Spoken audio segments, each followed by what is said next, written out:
Look, I bet your SDRs aren't hitting quota. This is obviously a topic of great passion from me. So while we've had lots of people today talk about sales leadership and strategy and utilizing AI, I'm just going to take us back to basics for a minute.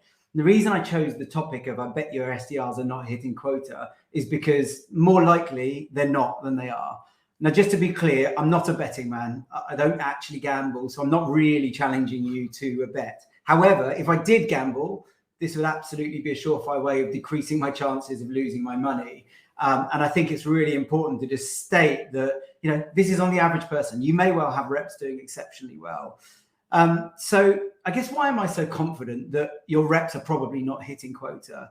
Well, look, first and foremost, independent research tells us that they're not. The Bridge Group report, which we've had referenced today several times, says that 4% of people hit 100% more of their target in their SDR roles. 96% of SDR roles didn't hit 100% of their target last year. 20%, just 20%, are hitting 80% or more of their quota as a team. And my own experience in helping countless organizations build out sales development or fix sales development internally within their organizations, or helping them to build them externally, are that the majority of people don't have reps who are hitting target. And the funny thing is, there's loads of common themes as to why, and a lot of it is our fault. In fact, as sales leaders, it's probably all our fault. I want to play something out to you. When I ask sales development managers or VPs of sales or whoever it might be, how many meetings does an average SDR in your team book every month? I get one of two answers. Either the most common answer, don't really know, I'll have to come back to you. That's a problem in itself, right? But when I do get an answer, the average answer is somewhere between 15 and 20, right? It ranges depending on sector and enterprise, mid-market, all that sort of stuff. But somewhere between 15 and 20 is where the average falls. However, 100% of the time, when I've been allowed to dig into that and look under the surface, that answer, whatever it might be, let's say it was 15, is actually their top performing rep. Because as sales leaders, what we do is look at the fact that we've got an exceptional talent in our team who's hitting a number. That's the number that we remember. What we don't do is acknowledge that we're yet to build a repeatable engine. Our sales development org is founded on human talent. It's founded on one person doing exceptionally well and everybody else having the ability to follow. But of course, that's not replicable. So as sales leaders, we focus on the number that we like. What we don't do is look at the points of failure that are surrounding that person's achievement. So what we have now is an epidemic of underachieving SDRs. We've had it for a long time and it's getting worse. And what we also have is a whole heap of change coming. We heard Elaine this morning talk about how the future of SDR is a focus on conversion rather than quantity. And we're not keeping up. And as I've already said, guess what? It's entirely our fault. So I'm just going to give you 10 things that I hope you can take away from today and start to think about when you look at your internal sales development orgs and structures, things that you could be getting wrong. Number one, quotas are almost always too high. So what I see is that people set targets based on what one person achieves in isolation, or they set targets based on optimistic guesswork, or based on what they need their reps to achieve to hit their overarching revenue growth budget, regardless of whether it's possible or not. Or worse still, I'm still seeing sales leaders set quota based on what they used to be able to do back in the day. Well, that's an issue, right? We have to give people realistic targets that help motivate them to stretch, but don't demotivate them by being so far ahead of what's possible.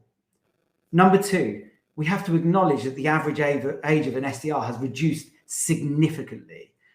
Limited life and commercial experience in the role, yet we've seen management has reduced in standard and average age and life experience as well. We need to build a strategy to hire more experienced reps into our team so that our youthful, younger, less experienced reps have people directly to learn from.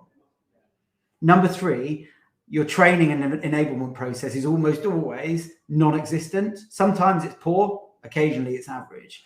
What we know is that reps require and are demanding more training and more coaching than ever before. And you have to invest in their development, yet we're still seeing organizations ignore that far too often. We have to accept that it's likely that even if we invest in them, they'll leave within 12 to 18 months. And we've heard that a few times today.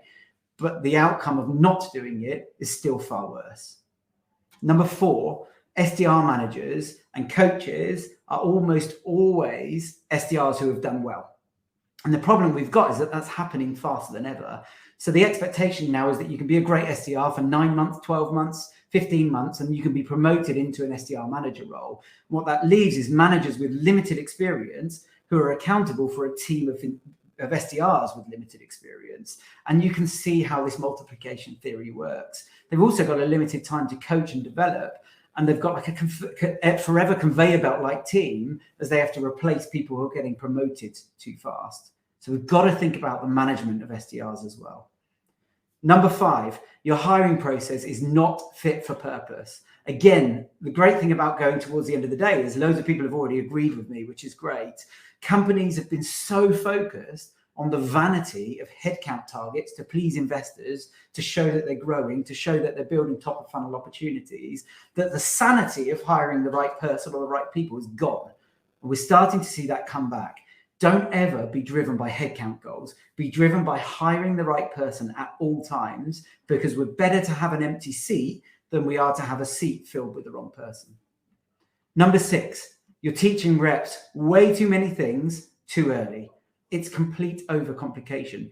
Now, I will acknowledge the fact that we need to give reps the right tools, and we've heard about so many amazing tools today, but reps now have to master email, copywriting, creative messaging, cold calling, data research tools, how to build a sequence. And trust me, it doesn't matter how many steps you have in your sequence. If your messaging's crap, they've got to master data, insight, how to, create a GIF of a dog with 3 tennis balls in its mouth, just because somebody somewhere decided that these were exceptional skills and really cool things that reps would need to do to be successful.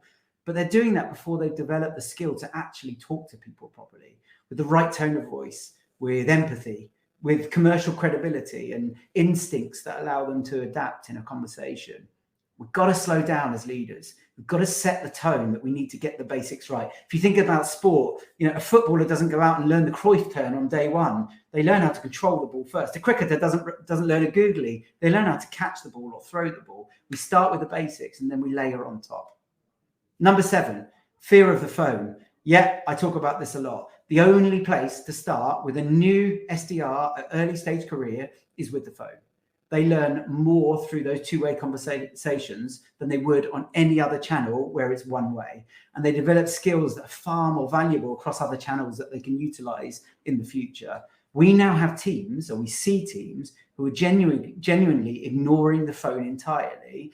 And I can't quantify it other than perhaps the sales leader is scared of it, the reps are scared of it, and so they're feeding into each other. Yet the data tells us, again, looking at things like the Bridge Group report, that the teams who adopt a phone-first approach are still winning. They're winning over those that don't in terms of number of quality conversations every day. Number 8, active selling time. Liam this morning from Sixth Sense talked about this, how salespeople are spending 32% of their time actually selling. If you look at HubSpot's research, it suggests that it's under 50%.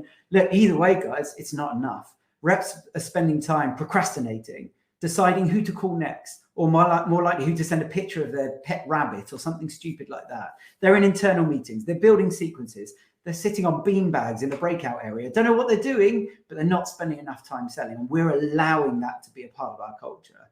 The other day, I genuinely spoke to a rep who thought it was okay and acceptable to spend 30 minutes crafting a cold email. We have to get our reps being more productive, and we have to get them spending more time actively selling, because we as leaders have a responsibility to show them how that would work. Remove all tasks that get in the way of selling. And that leads me to number 9, reps building data. We've got reps building the data and the companies they should be targeting. A company's leadership should be deciding on their ICP and providing reps with the majority of their data that they then target. Imagine what a rep could do with that time back, for starters. But secondly, your target list forms part of your strategy. That's a connect and sell hat tip right there. Why would you let a 21-year-old or a 22-year-old SDR with limited life experience decide on who your ICP is? So we need to invest in data and tools and target our reps at the best prospect and give them the opportunity to go at those. They need to be talking to the people who are most likely to buy more of the time.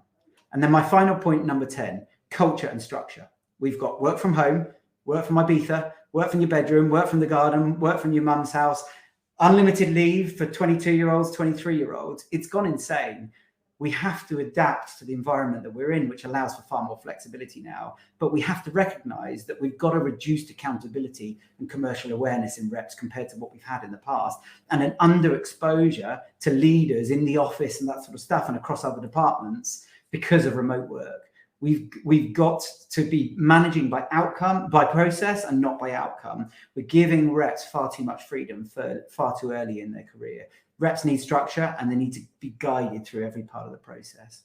So what do you need to do? Well, I suppose you could do nothing. Maybe you're one of the 4% whose reps are on average hitting target 100% of the time, but most likely you're not. So I just hope that you can take one or two of these things away and maybe address them or have a look at them or review them within your organization.